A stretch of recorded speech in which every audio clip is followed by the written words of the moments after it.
Hello everyone, it's Dylan from Yu-Gi-Oh! Everything, and welcome back to another Yu-Gi-Oh! Video. The protagonist losing in Yu-Gi-Oh! Is something that happens very rarely, depending on which show you are referring to.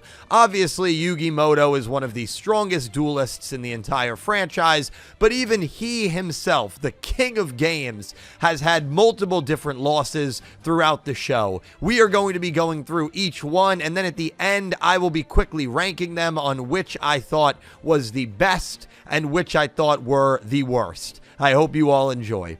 Yugi loses to Pegasus, Episode 2. So Episode 2 was a weird one. Yugi and friends get this weird videotape that they put into the VHS player, and Yugi actually gets sucked into the TV thanks to Pegasus's powers and duels Pegasus within the VHS tape. Now, the gimmick of this duel is that there's a time limit that Yugi needs to win before the time limit hits 0. Well, this ends up being key because Yugi was actually on pace to beat Pegasus, and right as he was seemingly about to win the duel, the time limit hit 0, the duel ended, and technically, Yugi Muto lost this duel. It's kind of a running theme on this list that many of the losses that Yugi had throughout the show had some weird caveat to them. This is certainly one of the only times in the entire franchise that there was a time limit loss, which is kind of funny because that's a thing that real life players do have to deal with sometimes when they are playing in official tournaments.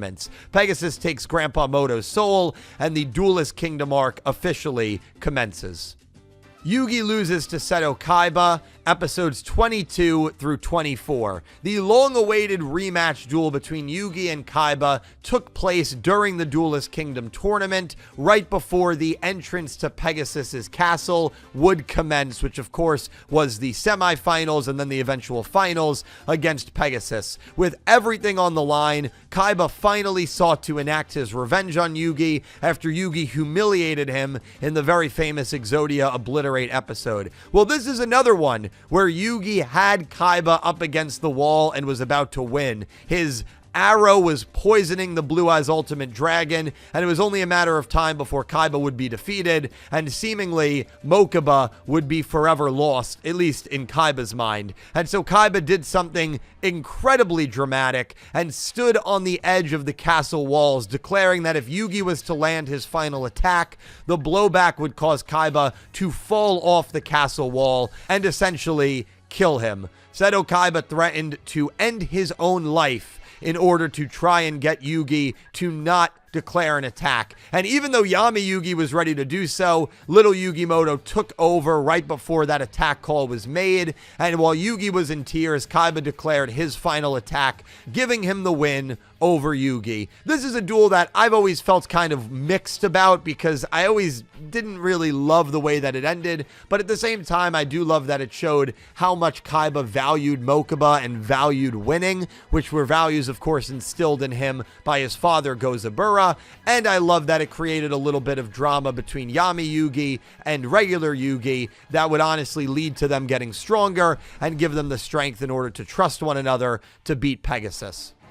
Yugi loses to Rebecca, episodes 41 through 42. This was the only time a girl beat our main character until the Arc 5 beginning when Yuzu defeated Yuya, which of course was 4 shows after this one, which is crazy. But this one is also kind of a weird caveat loss for Yugi. Yugi was dueling Rebecca. He never went into his Yami form, so that's already pretty important because obviously at this point in the show, Yami Yugi was a much more refined duelist than Yugi, and while Yugi seemingly had a very good chance to win, he realized that surrendering was the best route to go because Rebecca was dueling from a misguided place of anger, and so to try to make Rebecca feel better, he decided to give her the win, feeling like that was the more important and right thing to do. It was a really selfless move by Yugi, and him surrendering technically gave him his 3rd loss on the series, and once again, another loss that has a big asterisk next to it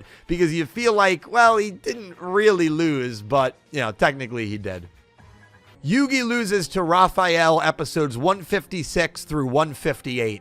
Here is the first and maybe only actual loss that Yugi suffered in the entirety of Yu-Gi-Oh! Duel Monsters. Although some may argue that because the Seal of Orichalcos was activated, even though Yami Yugi did make the decision to activate that card. Yugi was dueling Raphael, and he seemed like he was in a really bad place. Raphael was dominating him in almost every way, and there was a point where Yugi was able to get the card, the Seal of Orichalcos, into his hand, and he decided to activate it, feeling that was the only way to defeat Raphael. This is a move that has been criticized by Yu-Gi-Oh! Historians throughout the years, because if Seal of Orichalcos was never activated by Yami Yugi, the stakes would not have been that important. The reason you lose your soul in these duels is when the Seal of Orichalcos is activated, so it was kind of a strange decision, but it did lead to seeing an evil Yami Yugi, which was really, really cool to see. Felt almost like a throwback to the Season 0 days, but of course, this would lead to his loss, as giving into evil and giving into bad intentions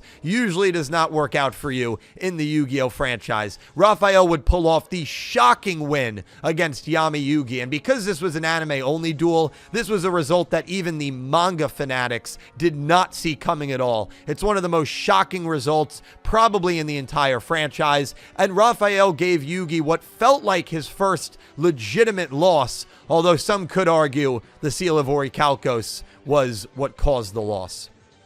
And then finally, Yami Yugi loses to Yugi, episodes 221 through 224. I had to include this one on the list because even though Yugi Muto is our protagonist, I feel like Yami Yugi was obviously a part of him the whole show, and you could probably argue that they both are the protagonists. Now, they became two separate characters only for this ceremonial duel, and so this was an example of Yami Yugi losing another duel, and I felt like I should include it for that reason. There's not much that needs to be said about this. This is the final duel of the Yu-Gi-Oh! Duel Monsters anime, and it was a great one. Seeing Yugi somehow take down all three Egyptian gods on a Tem side of the field, and of course getting the win by knowing that Yami Yugi would try to use Monster Reborn, and so Yugi sealed it away and prevented the rebirth of Slifer the Sky Dragon, which ultimately sealed the win for him, was wonderful to see. It just showed you how close knitted these two characters were. And so Yami Yugi, one of the best duelists in the franchise, takes one final L and perhaps symbolizes that Yugi Muto has surpassed him on the dueling field. I don't believe that, but that is something that, of course, is a great debate to have with fellow Yu-Gi-Oh! Fans. And so Yugi technically lost 5 times throughout his show. I have my rankings right here. Yugi versus Pegasus, I think, is the weakest, followed by Yugi versus Rebecca, then Yugi versus Kaiba, and then, of course, the two that I think are probably A to S tier duels, Yugi versus Raphael, and then finally the best, and one of the best in the show, Yugi versus Atem. I actually think Yugi versus Atem is the second best duel in the entire show, but this is how I would rank all 5 duels that Yugi Muto lost in. But let me know your thoughts. I love going over losses that characters have, because when you look at the protagonists, even the rivals, the best friends, it's rare to see those characters lose, depending on which show you're talking about. And it's something that happens so minimally. Like, think about it. Duel Monsters had over 220 episodes, and this only happened 5 times. So I love taking a look at it. Let me know of these 5 which ones were your favorites, and let me know some other characters you'd like to see me do this for. I probably will make this type of video for all the pro tags, maybe all the rivals as well. So that should be fun to go over and take a look back at some of the losses that these really elite duelists had throughout their shows. Thank you all so much for watching. I'll talk to you in the comments, and I hope you have an amazing day. Take care, guys.